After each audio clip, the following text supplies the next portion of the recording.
Hi guys, it's Blackie and Bear, and this is Old Wayz number 12. 12. A full dozen. A full dozen. Okay. And what this is we're going to be talking about the transition into fall and winter. Okay. Bear's going to talk to you about gear, and I'm going to talk to you about some other stuff. But fall is a time in people who live off grid and etc. The summertime was your growing time. Fall is your harvest time. That's when you're getting the stuff in.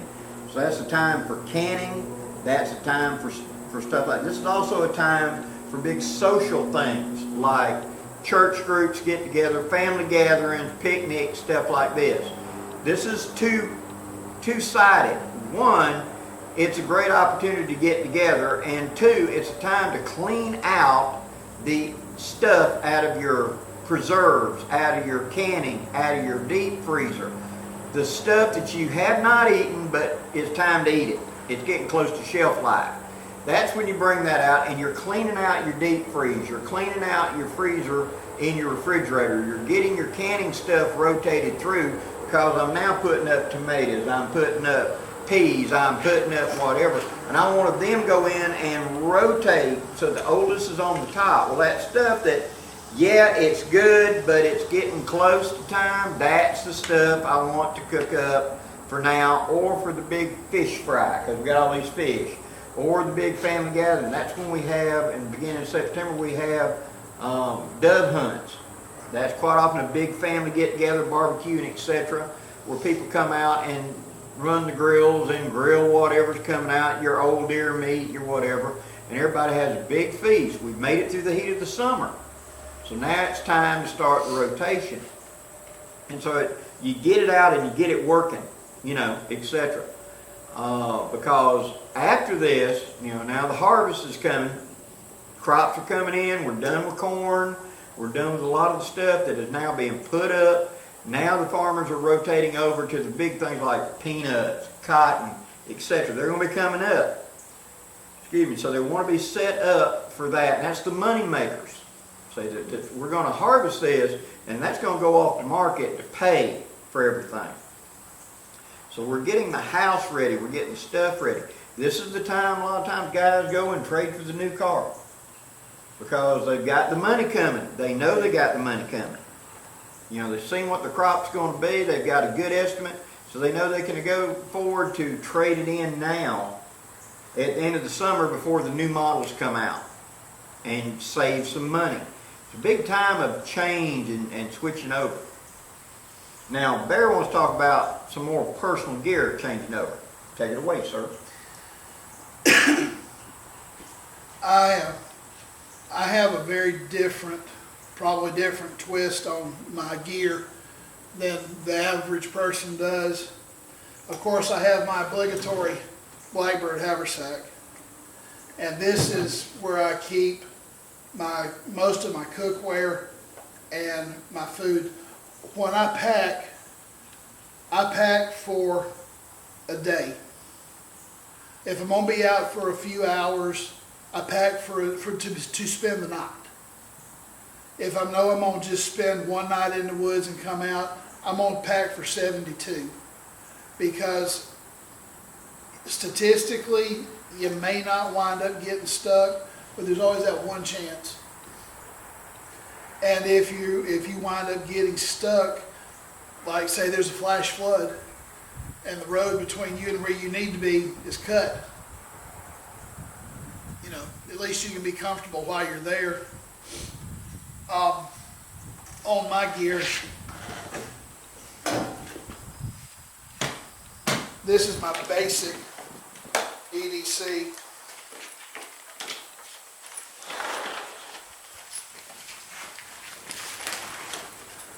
And if I can get it untwisted, it carries everything on my hips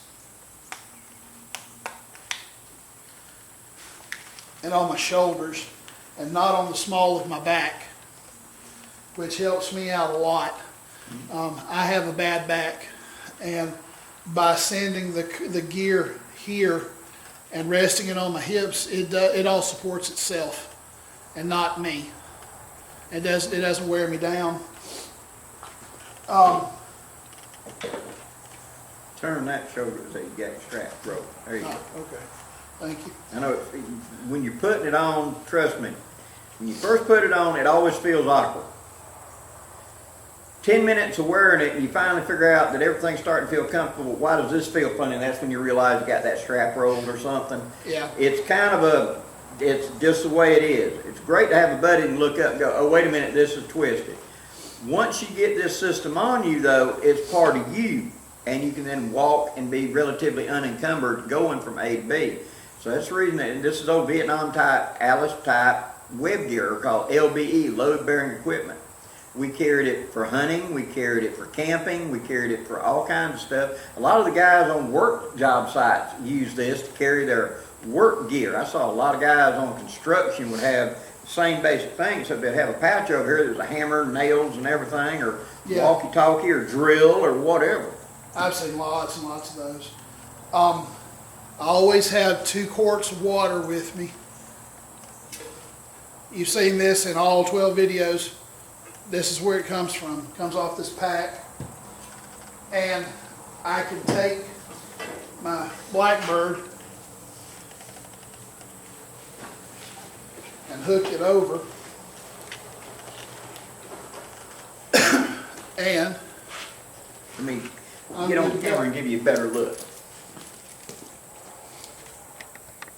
There you go. Go ahead. I'm good to go. Here's my food and my cookware. And this is my other survival stuff, if you will. And I always travel light. Here in my fanny pack,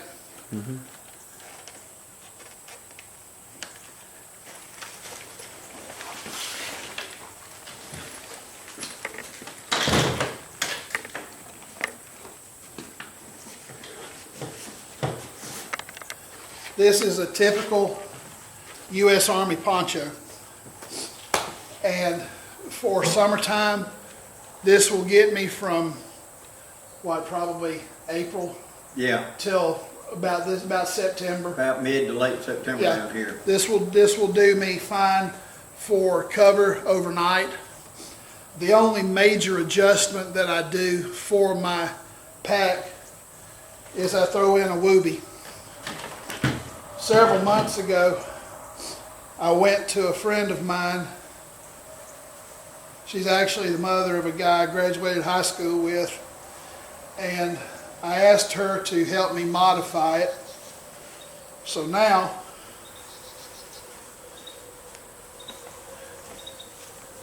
I just throw it over.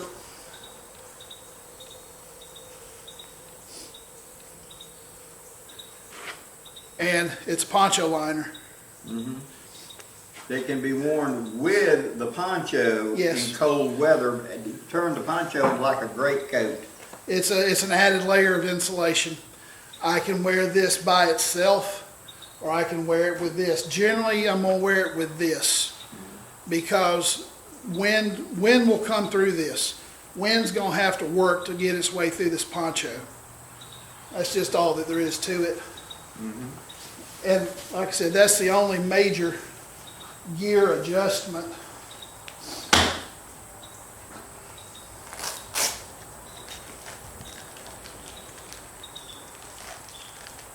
Flashlight.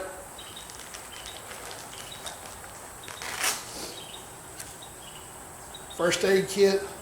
It's just a converted Altoids tin with just a basic boo-boo kit.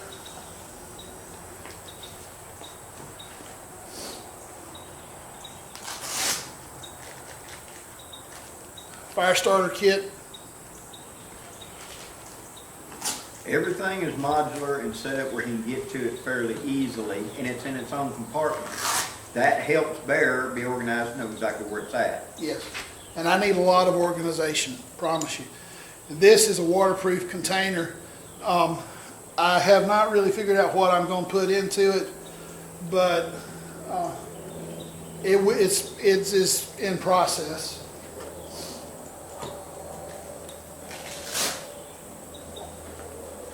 Well, I must have taken the fishing gear out. I've got a fishing kit that I guess I took it out and forgot to put it back in. But this, believe it or not, is my compass. And that's an entire video unto itself. But I can judge, I can estimate range. I can do basic navigation. I can cut up processed deer or any other game. It's really a multifunction tool.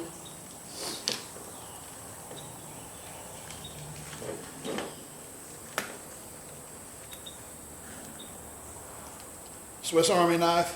Small blade. Small blades. Bottle openers, can openers, those kind of things.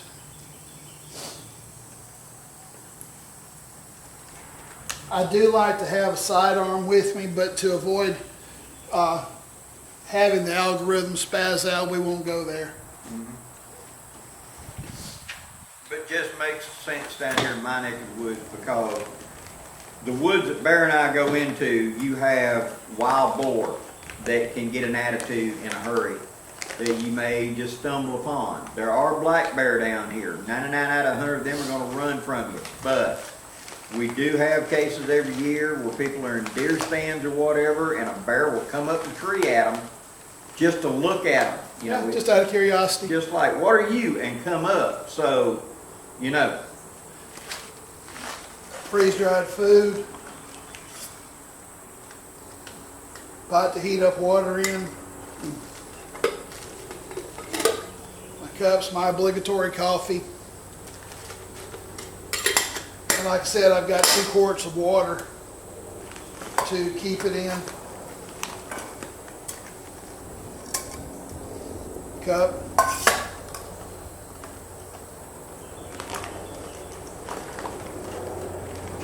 And up here, I keep a cold weather bag. This is one of those survival bags. Mylar type that you can get into. Yeah. A few little personal effects, a couple of books, some wet wipe things to clean up with, and a little bit of a solitaire. If I'm in the woods by myself, I can get out my deck of cards and occupy myself through the wee dark hours of the night. Yep. I do, on the occasion, pack this. This has been my faithful companion for decades. And it's just a basic U.S. Army issue, U.S. military issue mess kit. It is World War II era vintage, but I've got one of those red shop cloths that I had spoken of in an earlier video, and my utensils in here so that I can lock it off, and there's very little rattle. The rattle is mostly coming from the container itself, but with that in there, there's very little rattle. Have I overlooked anything? No, I think that's it. I think that pretty well covers everything. But like I said, I do normally have a fishing kit, and that's just an Altoids can with my fishing equipment inside. If you will look around us from time to time when we're out in the woods, we have fishing poles everywhere. Mm-hmm. And we'll do a video later on how to set one up. So, I mean, you're not missing anything yet. We'll go and cut bamboo, which grows wild down here in the south. And you'll see it on the edge of the road, and people usually, unless it's in somebody's yard, they don't care to come cut it.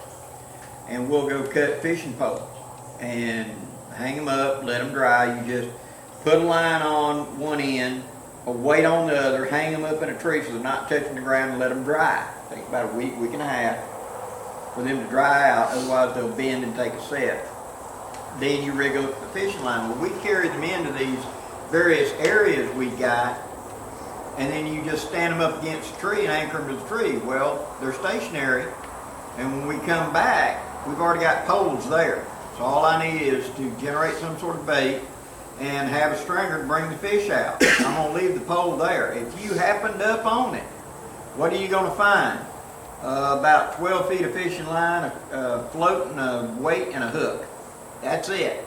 I'm not out much if you steal it.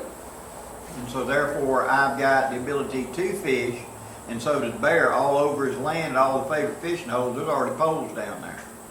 And in fact, that's something we need to do this fall, is we always say we're going to go around and redo all the poles.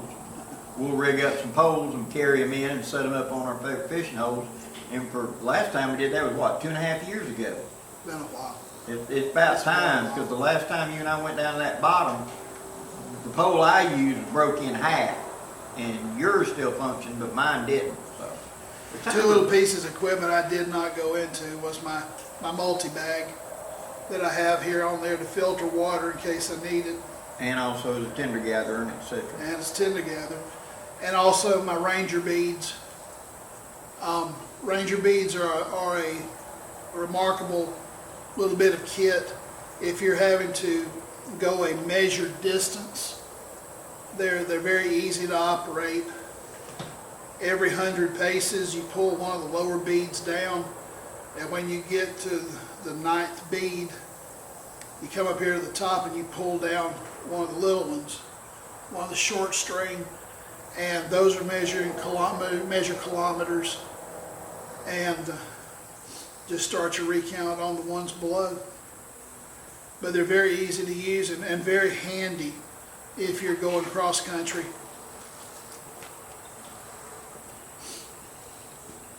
But I think that pretty well gets me to where I wanted to be.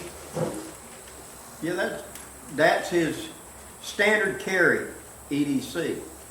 And so whenever we go out, this is what he's carrying. Now, Bear's a big guy. Yeah, that looks like a lot of gear. He's a big guy. He can comfortably carry this. What I carry and what he carries is completely different. And that's the same thing should be with you. You should be carrying what you need, and don't go by what I'm carrying and what Bear's carrying. Go by what you need. Yeah, do you. Yeah, do you. Do you. That's a very important thing. Tailor your equipment to you, because if you're a petite female, you can give out a lot less. You can trim it to fit your needs specifically. I haven't got Bear in the hammocks yet. Once I do, he'll pare down a little bit. I will. I'll start shifting stuff around, and my hammock will go in the fanny pack. I do have a large backpack at my house. It's a Swiss mountain pack that I bought off of a friend of ours several years ago. And inside it, if I'm going out for an extended period of time, or think that I might be, that's going with me. That's where all my heavy lift stuff is at, including but not limited to a 2-man, GP small pup tent. Yeah, big pup tent. Shelter half.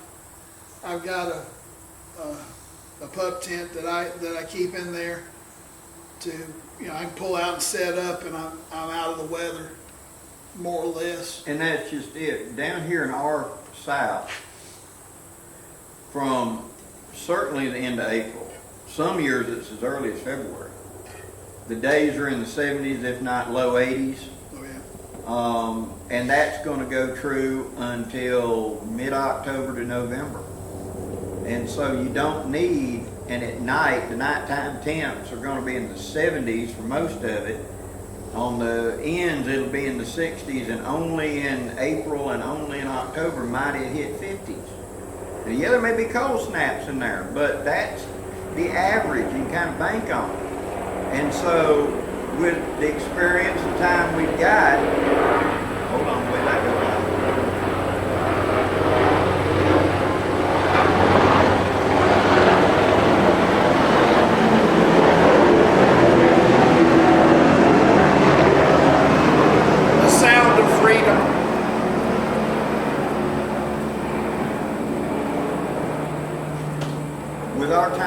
experience, a poncho liner or something light is all we need because we already know other tricks to keep us warm and comfortable.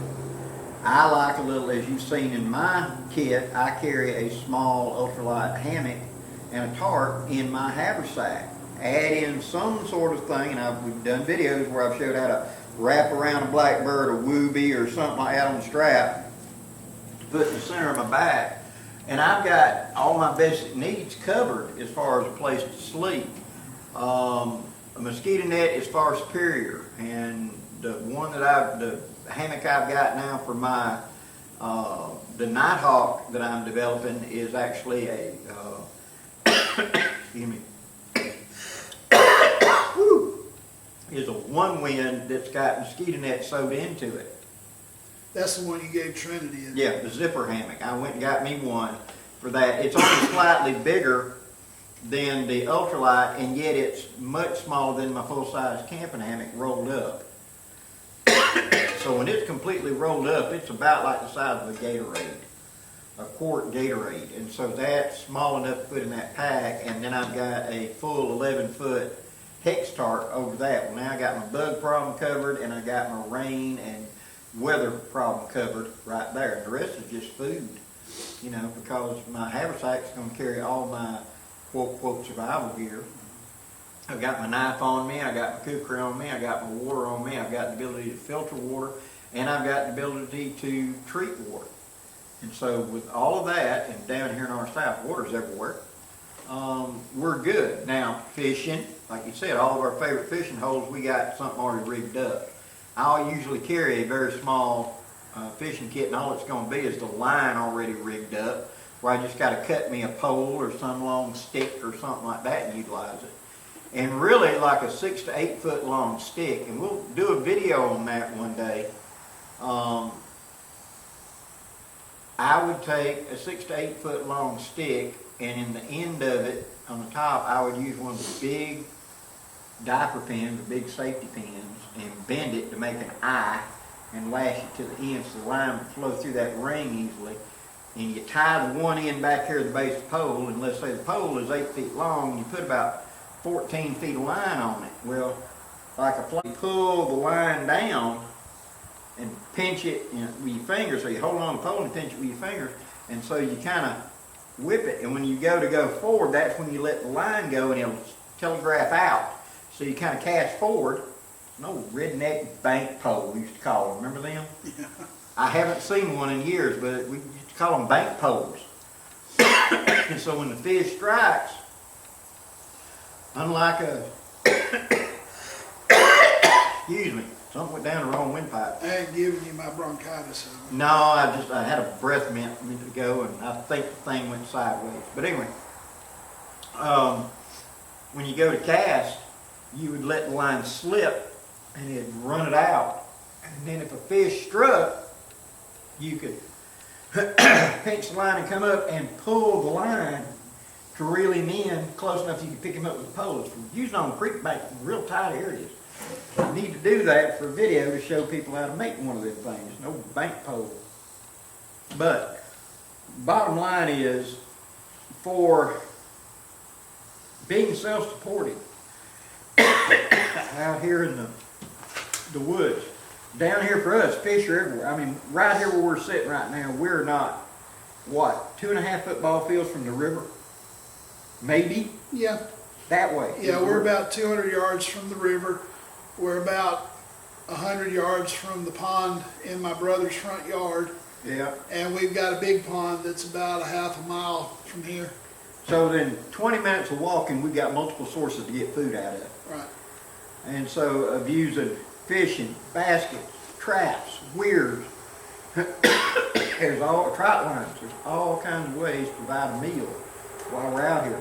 Check your local game laws, because there are some methods of catching fish that your local Department of Natural Resources may not be fond of. They may frown upon them. Yeah, they may frown upon them, and I have a lot of friends who are game wardens. Yeah. But, you know, just... To sustain life is one thing. Know how to do it.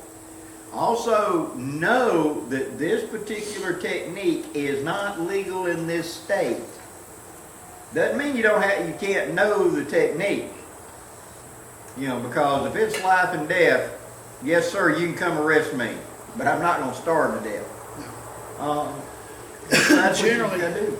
Generally, in a situation where it's all hands on deck, they're not going to say anything to you because, you know, they're trying to survive too.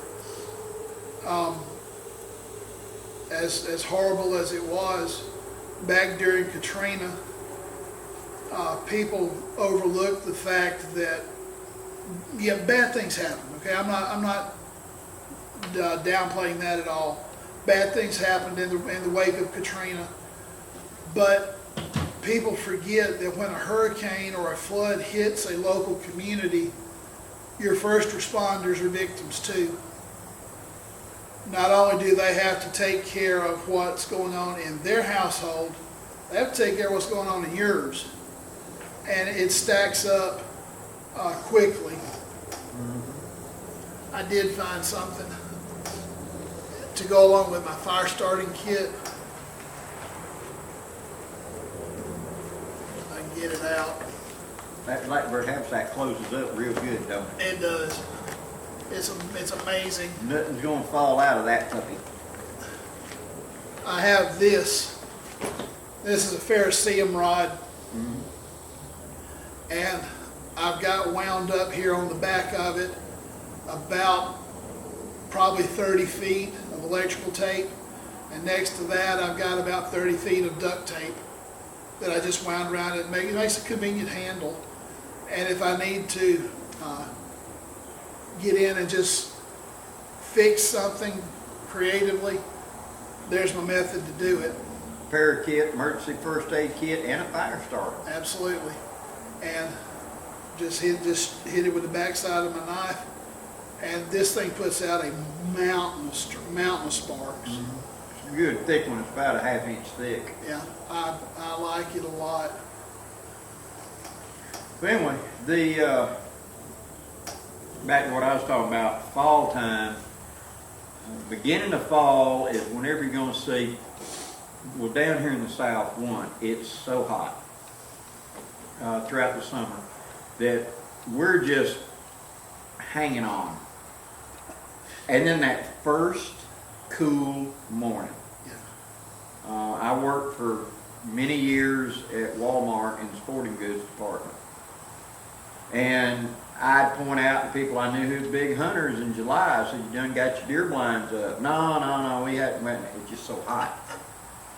That first cool morning when it's like 55 degrees and it's like you rung a bell and every redneck comes running in and they got to have deer corn, deer blocks.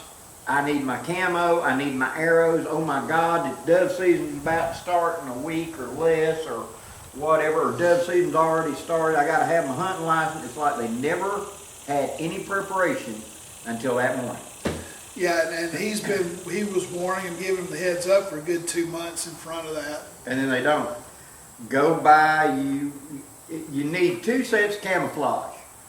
One that you're going to use in the early part of the season. One that's 2 sizes too big to use in the later part of the season.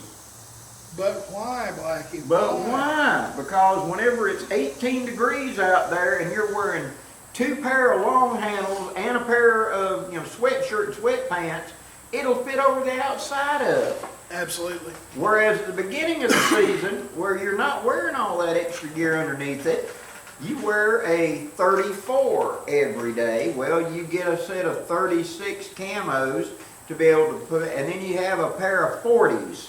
The 40s is for the dead of winter, because I don't know how many cold mornings, cold guys, 20s, 18s, whatever. And I'd go to work, and then some dude would come in, his arms out like this, and look like a Pillsbury Doughboy, going, "Have you got an extra large in camo? I can't sit down." No, they're all sold. You need 2 sets of camo, because as long as the camo's on the outside, it don't matter how many layers I put underneath it, as long as it fits, right? The camo's the important part. So I don't want to put a regular jacket on over the top of it. It hides my camo. Right. So you need bigger sizes. And people would come in, he wears a 34. I tell him get a 36 for the beginning of the season and get a 40 for the end. Oh, no, I only wear a 34. And then that'd be the same one coming in January when the rut hits and the deer are popping. Everybody's getting big deer. The deer are crazy chasing the does, and you can't even turn around in your stuff. You got it wedged in there so tight it's so cold. Yeah, and also one thing, you need to get a different pattern for later in the season because the coloration of the leaves will change between August, September, and December. Beginning of our season it's green. By the end of the season it's all brown. It's all brown, or the classical leaves of fall are changing, and you're going to have your golds and your browns and your reds and your yellows and all that other stuff. Most of that by November and December will be gone. At least with us. At least with us. But yeah, he's spot on. A good redneck trick is we get the surplus now Air Force uniform, which you could pick up $5 and $10 each, in the Air Force Tiger Stripe gray. Yeah. And then we'd run it through a dye job and add a little bit of browns and black. We'd take it and we'd dunk the whole thing into a wheat black with that added gray. And then we would take dye and actually water it down and paint onto it here or there to make greens and brown splotches all over it. And then after it had about 10 minutes to absorb, run it through the washer and faded a little bit. And it made very passable, believable camo that blended into our woods real well. Be very careful when you're buying surplus camo, because if you'll look at it under infrared light, I think it's infrared light. Yeah, UV. It glows. And some deer see in UV. In UV and IR light, it will glow. And instead of being stealthy, sneaking through the woods, you're glowing as you go through the woods, because the deer can see it and can see that glow. Mm-hmm. I don't know that there's any way to get rid of it. I'll be honest with you. They actually make dyes that you can put on. Regular old dye will cover it a little bit, because what it is there's a lot of people don't get that a lot of the military uniforms had an iridium patch on them. Well, that's because our night vision and all, whenever they look at it, it glowed. And that told us that was friendly troops, don't shoot them. Right. Yeah, you can find those still online. You still find a lot of them iridium patches are still on, to be a little black plastic square on one of your uniforms, on a pocket or something on the shoulder, and that's iridium patch, so that it would show up on their tracking stuff and tell them those are U.S. troops. But if you just simply run it through a dye, you cover up that glow, because what it is, it's not a coating, but it's the dyes they use are UV sensitive, and so certain wavelength stuff would see it easier. Also, when you're getting ready to hunt, and by this time somebody's going, what has this got to do with old Wayz? Self-sufficiency. Yeah. Getting out there and doing your part to gather your food in the fall season, that's where we're headed with this, just in case somebody's thinking that. When you're buying your standard laundry detergent, don't use it on your camo for exactly the same reason, because the brighteners in it are UV reflective, and there you'll be creeping through the woods, and just to the naked eye you're invisible, but to a deer who sees into the UV spectrum, you're glowing like a flashlight. And it's just one of those things that you need to be aware of. They make special laundry detergents, scent killers for hunting. Use those. Or you can do like our granddaddies did when they went hunting. They hunted in blue jeans and flannel shirts. Yep. The deer are colorblind, and those plaid shirts break you up. They break you up. It's like camouflage. But now you got to understand, one of the reasons that we and our grandparents and our guys, they were woodsmen. Yeah. They read the woods so good, they didn't have to wait for the deer to come to them. They could hear it. They could tell it. And so, you go back, they didn't have the deer population we have today. Here in Alabama, there are more deer than there are people in Alabama. It's estimated in so many millions in the state. We got one of the biggest deer herds in the world. And so it's like, what is it, 2.5 or 2.8 deer per square mile. Something like that. It's ridiculous. And so when you get out here and you look at these vast, wide open fields, you'll realize just how many deer and animals are packed into all these woodlands. And yet, people come out and they got the perfect camo, they got all the scent stuff, they do all this stuff, they get there and they don't never see a deer in the entire season. And a buddy of mine wanted me to take his brother-in-law hunting because he promised he'd get him a deer. And so I, with great reluctance, agreed to take this individual. And I've been told, he said that he's in the military, and so, okay. We got out there, and that guy was like a chicken. He was like,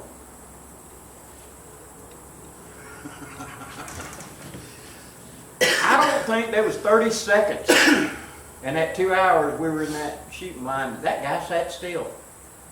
Never once, and I'm going, please God, send the colorblind, deaf old deer that you won't call him, over here, because this guy, I can see why he never seen no deer. Now, he had great guns, he had all this neat stuff, he had the best toys you could get, but no. That's the difference. I was watching another video on another channel, and this guy was talking about this $3,500 rifle that he had just bought with all the bells and whistles. With all due love and respect to him, any gun, whether it's a $300 or a $3,000 gun, is only as good as the person standing behind it. You can have all the bells and whistles that you want, but if you can't put the combination together, some folks call it the mojo. If you can't put the mojo together, you're not going to get a deer. Now with us, we grew up in the woods. We've literally grown up in the woods. And if we can see it, we can kill it. It doesn't matter if it's 25 yards or 250 yards. If we can put eyes on and put sights on, it's meat on the table. Because we just have had those decades of experience. Knowing when to whistle. When the deer is right there and you put it on it and you do that little, and he'll stop and he'll swivel his ears up, and for that long he'll stay stationary. Yep. You've already got the crosshairs on, and he'll stop. Pow! That's when you pull the trigger, because you're getting him to stop. We take the tampon and put the doe in heat and hang it about that high up. About 4 to 5 feet. Yeah, 4 to 5 feet out there about 65 or 70 yards, knowing that deer's going to stop and do that and stick his nose straight up. Well, his neck straight and everything, and you got a perfect headshot. We did that stuff, because we were feeding the family. Hunting is a major way of a lot of people, even to this day, to get their big meat sources for the year. Now, you guys up north, you get a moose. God, we'd get sick of moose. If we had them down here, because we'd shoot one, you're done for the year.